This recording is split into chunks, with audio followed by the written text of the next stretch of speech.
Thanks for coming back to another week of Chatty Chit Chats with ChattyMuva on the last hour of Solar Power. It has been a while, you guys. I want to first say I'm sorry. I know that you guys have missed us for the last couple weeks. We've been super busy. There's just been a lot going on this week. The weather has just been horrible. And I do want to say that I'm alone today, you guys. I don't have my girl Priscilla in the booth with me today. Miss Cherry is not available. We were unable to be together today due to the weather and just other circumstances that just caused us to both be unable to be able to make this episode for you guys today. So I just didn't want us to go another week without an episode. So I'm doing this one on my own. However, I will be back with Priscilla next week. So make sure you guys tune in and go catch up on any episodes that you've missed. Today, we have a topic. We have a couple questions that we're going to go through. We're going to get some my take on these questions. You guys can also think about them and kind of answer them. You guys can comment below. And yeah, join the conversation. But before we get into it, I do have an app that I wanted to discuss. I recently graduated from college and I did a social work program. When I was in that program, I came across this app, or I think somebody introduced, I don't even remember exactly how I found this app, but I know it was during my time in school. And that was just this year, you guys. Earlier this year, I was in school. I just graduated. Shouts out to all the graduates or all the people that are in school. Keep going, push through. But this app is called Be My Eyes.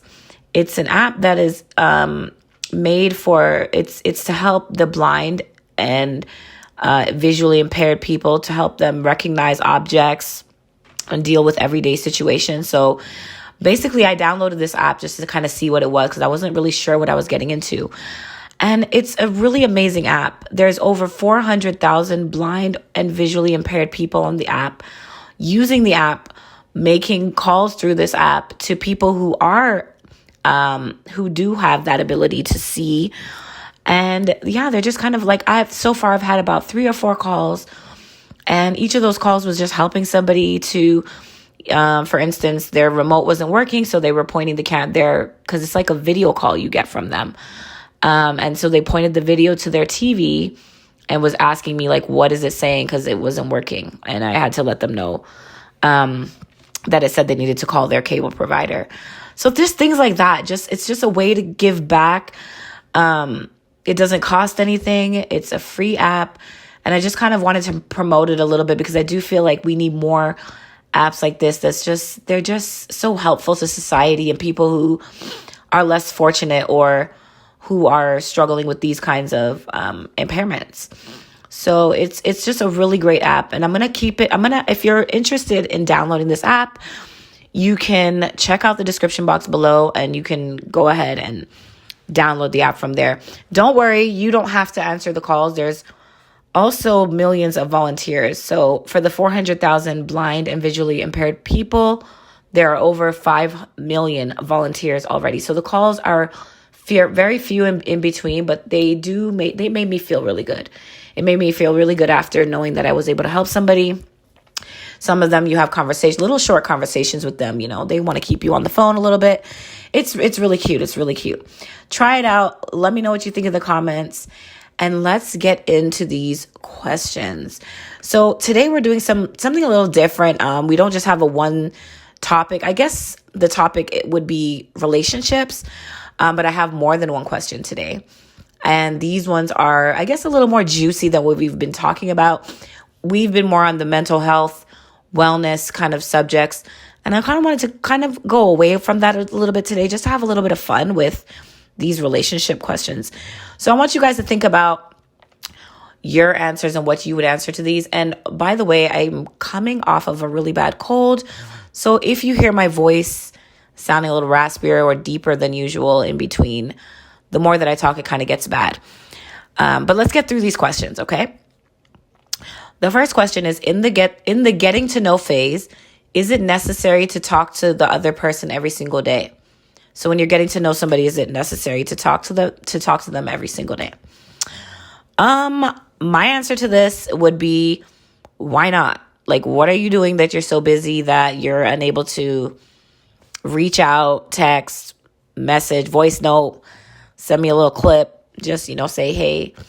I feel like if you really want to get to know somebody, that requires effort, and effort means putting in time and getting to know somebody. So I think it's necessary. The only way that I would agree that it would be okay for somebody to not be in contact with somebody in the getting to know phase, like each day at least, I think it would depend on the situation. Obviously, context would be needed, but in a regular situation where both of you guys just have 9-to-5 jobs or whatever it is, you're balancing your little hobbies and things like that, your friends, in between that, there's lots of breaks and times. And if like you're prioritizing something because, getting to know somebody that you're actually interested in, if you really have that feeling, you're going to want to talk to them every day.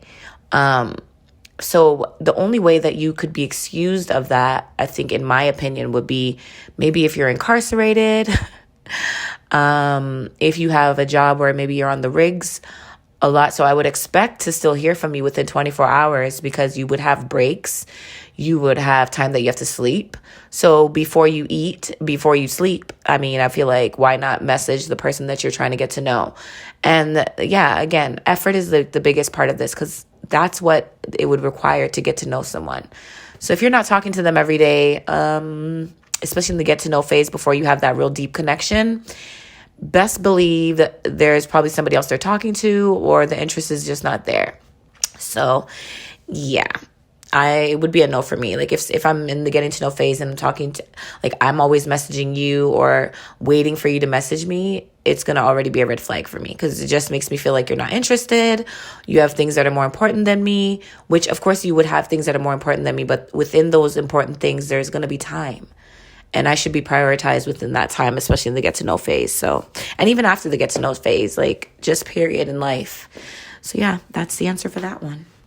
Let me know in the comments what you guys think about this one.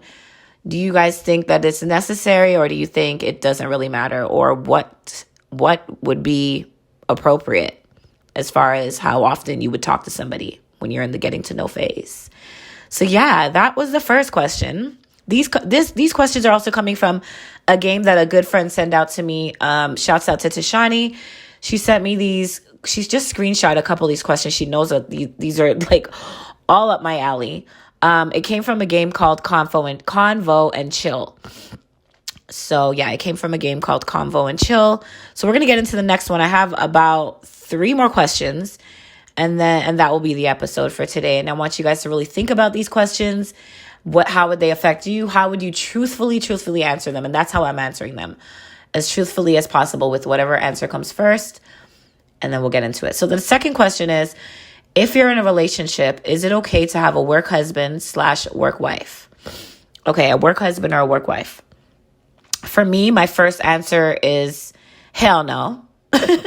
But then again, I've been in scenarios where I've worked with my partner and we've had, people that we were cool with, that we mutually were cool with. And we just had like relationships that were just close and there was an understanding. So I think, and I would have been okay with it, for that reason. But I think that there's a lot of context is needed for this.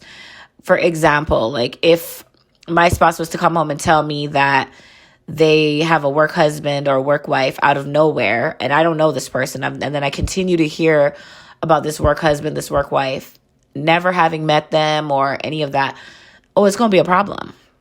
You don't want to cause like insecurities in your partner, and it's just, it can be it's a fine line. It's a fine line. I want to know you guys' thoughts on this question. If you're in a relationship, is it okay to have a work husband or a work wife? Let me know what you guys think in the comments. And let's get into the next question. We're going to roll through these questions because why not? Okay, the next question is, if your partner makes twice as much money as you, should you still split the rent 50-50? No, I don't agree with that. I feel like if you're a partnership, which, a relationship should be a partnership, especially if you're living with someone, and in this case, splitting the rent, it would make sense. Why would you want to see your partner struggling to meet you? You know, I don't think it's right. I don't think it's right. I don't think that's a partnership. If you're in a relationship with somebody and they're making less than you, and you are okay with watching them struggle to,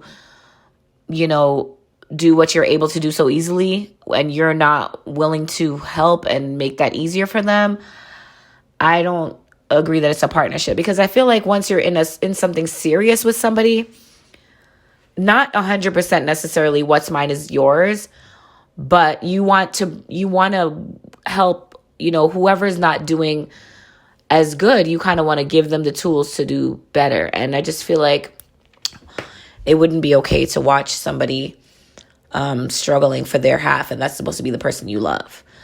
So yeah, I don't think you should be splitting the rent 50-50. I think the person that makes more should be paying more. And that's just what I think. So comment down below. I want to know you guys' thoughts on this question as well. And let's get into this last juicy question.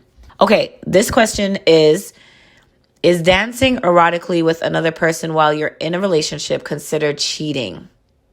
Convo and chill, y'all. They're not playing with these questions. I'm going to have to ask her to screenshot me more of these questions because I love this. Let me know if you guys are enjoying this topic, as these types of questions as well, because I could definitely bring more of these, and I feel like I will be bringing more of these. So let's answer this last one.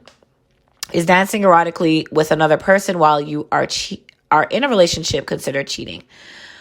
This is another one that kind of requires some context for me, because my first answer is really hard to give without knowing more. Because erotically, I think it depends on the person.